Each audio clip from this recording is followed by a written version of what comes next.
नमस्कार, मैं सद्दाम हुसैन। आप देख रहे हैं दैनिक सवेरा टीवी। हरियाणा सरकार साफ सफाई पर विशेष ध्यान दे रही है, लेकिन मेवात जिले में गांव के सरपंच व संबंधित विभाग की लापरवाही के चलते ये सभी कार्य धरातल पर जीरो दिखाई दे रहे हैं। मेवात जिले में जगह जगह पर गंदगी के अंबार लगे हुए हैं और हरियाणा सरकार ने जो गाँव में तालाब बने हुए हैं उनकी साफ सफाई के लिए भी करोड़ों रुपए दिए, लेकिन तालाबों की साफ सफाई नहीं हुई। मेरी मौजूदगी इस वक्त पुनैना उपमंडल के गोधुली गांव में है। यहाँ पर एक जो तालाब है वो बिल्कुल आबादी के पास बना हुआ है।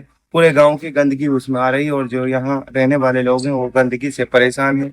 लोगों को अनेक प्रकार की बीमारियों का खतरा बना हुआ है। यहाँ तक कि बच्चे व बुजुर्ग बीमारियों के शिकार हो रहे हैं। लोगों को यहाँ पर रहना बिल्कुल दुश्वार हो चुका है। लोगों ने कई जगह शिकायत की है और कार्रवाई की मांग की है। जो तालाब है उसकी साफ सफाई की भी मांग की है। हमारे साथ ग्रामीण है और यहाँ तक कि जो गांव का पंच है वो है, उनसे बात करेंगे। जी, क्या नाम है? मेरा नाम मुबारक है जी। मुबारक जी, क्या मामला है, किस तरह से परेशानी हो रही है? सर, हमने सरपंच से इस बारे में इतला की जो हमारे गांव का तालाब है हमारे घर के हमारे पूरे गांव के आधी आबादी के बीचों बीच है। जी। और सर जिसमें जो भी गांव के लोग हैं सबने लैट्रिन खोली हुई है, तो सारी लैट्रिन की सारी गांव की गंदगी इसमें आ रही है और जितने भी कचरा है इसमें सारे कचरा इसमें आ रहा है।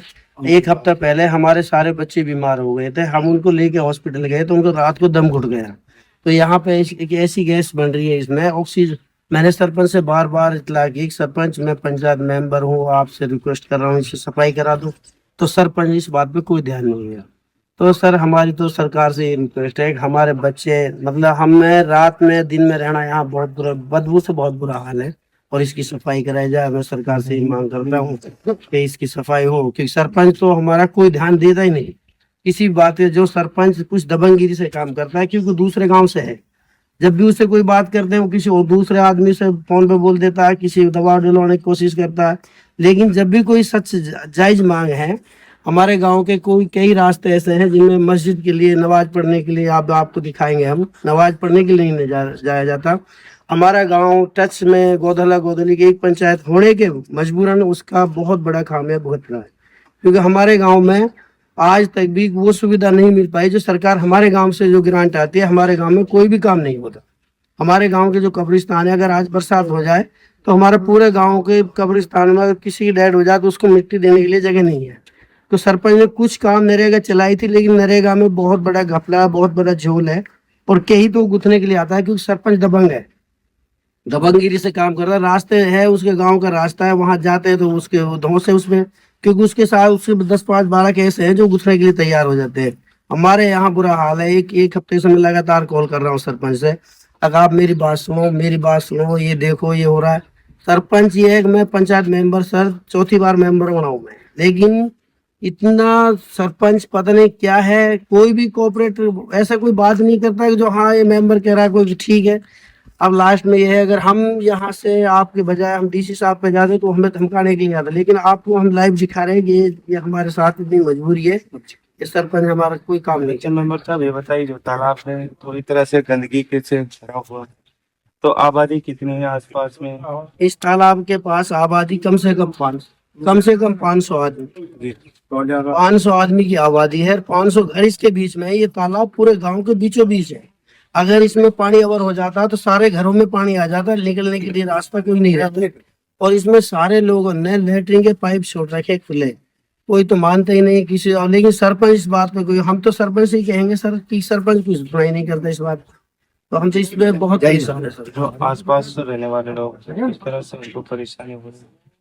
ये परेशानी होती है सर, अगर अपना कोई भी गेट या कुछ भी खुले में बैठ जाते हैं तो बदबू इतनी बुरी आती है कि जीने नहीं देते। मतलब सांस लेने में इतनी परेशानी होती है कि बहुत बुरा हाल, ऐसा समझो जैसे कौन सा केमिकल आ रहा है पता ही नहीं। अब मेरा नाम निसार है, गाँव कौन सा? गाँव गोधली। अच्छा, क्या परेशानी है? सर परेशानी यही है कि पूरे गांव की लेटरिन आती है यहाँ पे, और जो भी कोई ब्याह शादी में खाना वाना उसके डोंडे पोंडे सब इसमें ही आते हैं।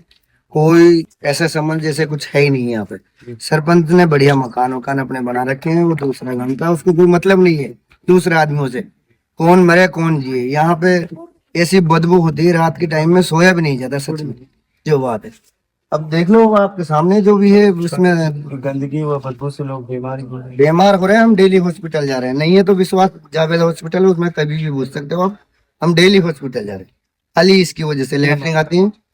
हम यही मांग करना चाहते हैं जी, इसकी साफ सफाई हो और थोड़ा सरपंच आए यहाँ पे देखभाल करे, यहाँ जो गंदगी है उसकी साफ सफाई करे और मिट्टी उट्टी डलाई जाए। सरकार से हमारी यही अपील है जी, हम बीमार से बच जाएं बस, और क्या अपील है जी हमारी। क्या नाम था ये? नमस्कार।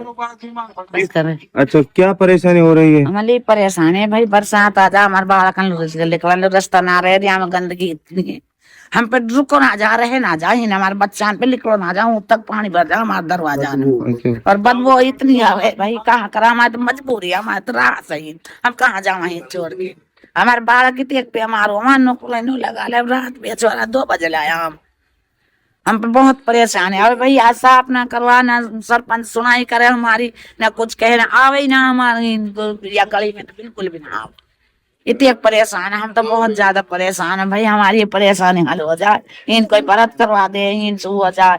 हम गंदगी देखो तमी तो देख ले अपने आंखों से, तमने दिख रही है कितनी गंदगी, हमारे बालक तो बहुत परेशान है, हमारे दिन रहना होगा दुनिया की होगी सारी लेटरिन की नली मोरी भी आई में, सट्टी सार कुछ आई में भाई, अब बता हम क्या करें, हम तो भाई गरीब आदमी के, हम तो हमसे गुथा भाई, हमारे बच्चे गुथना कहाँ है, हम पैते एक बच्चा हम अपने बच्चा गुथन